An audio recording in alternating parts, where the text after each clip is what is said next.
Très heureuse de vous retrouver, mesdames et messieurs. Bon après-midi à toutes et à tous et bienvenue dans ce flash d'information sur Bamako News TV. Nous ouvrons ce flash d'information par l'actualité nationale.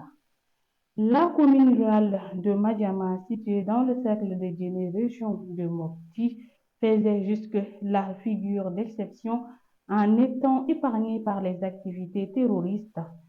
Cependant, cette tranquillité est désormais menacée par un blocus djihadiste imminent qui plane sur la localité. À une trentaine de kilomètres de Djéné, la commune de Madiama se vide progressivement de sa population, terrifiée par l'éventualité d'un siège djihadiste.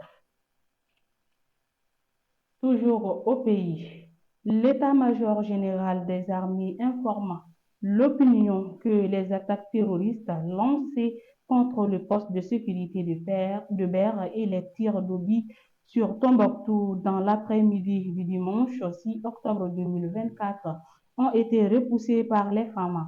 Ces tentatives désespérées se sont soldées par la neutralisation de plusieurs terroristes, la destruction de l'aire logistique et la saisie de grandes quantités de drogue, de plusieurs armes lourdes, des munitions et d'autres équipements de communication.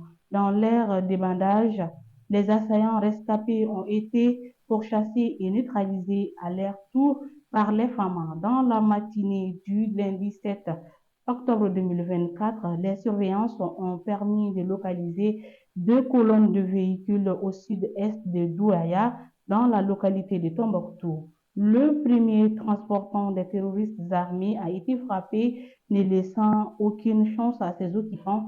Le second véhicule transportant de grandes quantités de munitions a également été frappé avec succès. L'état-major général des armées rassure les populations que la traque des groupes terroristes et les opérations de sécurisation se poursuivront sur l'ensemble du territoire national. Le lundi 7 octobre 2024, un accident de circulation s'est produit dans le cercle de Fana. En effet, il s'agit de la collision entre deux véhicules de transport en commun aux alentours de 10 heures, précisément dans le village de Lamina Boubou, situé à environ 3 km de la commune rurale de Saint-Golé sur la route nationale numéro 6. Dans un communiqué, le ministre des Transports et des Infrastructures a affirmé que le drame s'est produit entre un car de la compagnie Air-Zana Transport et en partance pour Bamako et un autre de la société d'Outrans qui roulait dans le sens inverse. Cet incident a provoqué la perte en vie de 8 personnes, blessant 19 qui sont en état grave et causant d'importants dégâts matériels. Le communiqué indique que toutes les victimes ont été transportées au centre de santé de référence de Fana par les agents de la protection civile. Une enquête a été ouverte pour déterminer les circonstances exactes de cet accident. Conformément aux instructions du président de la transition, le colonel Assimi Goïta, le comité interministériel de gestion des crises et catastrophes s'est réuni dans l'après-midi du lundi 7 octobre 2024 à la primature sous la présidence du Premier ministre chef du gouvernement, Dr Choguel Kokala Maïga. La rencontre a permis de dresser l'état des lieux sur la situation des inondations des écoles endommagées et effondrées, à l'identification des sites des sinistrés, ainsi que du plan de transfert de ces derniers avec une attention particulière portée sur les prévisions météorologiques pour la fin de la saison des pluies.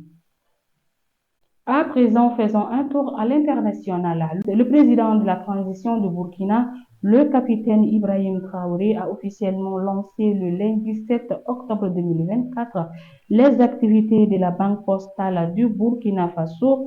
Cette nouvelle institution financière, fruit d'une volonté politique de renforcer l'inclusion financière, marque une étape importante dans le développement économique du pays. Doté d'un capital de 15 milliards de francs CFA, La BPBF ambitionne de rapprocher les services bancaires des populations, en particulier celles des zones rurales.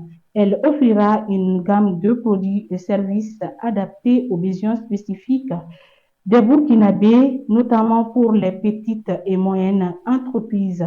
Cette banque n'est pas seulement une banque, elle incarne les aspirations de notre peuple, a déclaré le président Traoré, soulignant l'importance de cette initiative pour soutenir les secteurs stratégiques de l'économie nationale.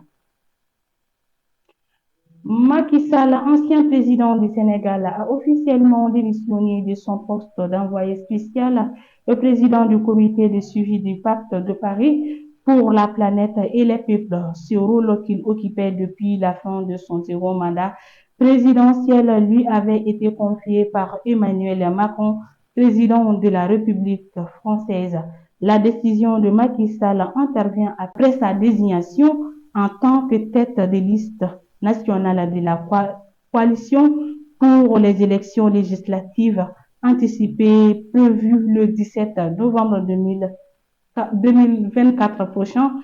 Selon une source proche de l'ancien chef de l'État, Sall a choisi de répondre aux sirènes nationales et de se consacrer pleinement à la scène politique sénégalaise à un moment crucial pour le pays. Il a répondu à l'appel du pays, montrant ainsi que le Sénégal prime sur les enjeux internationaux, souligne un proche de l'ex-président.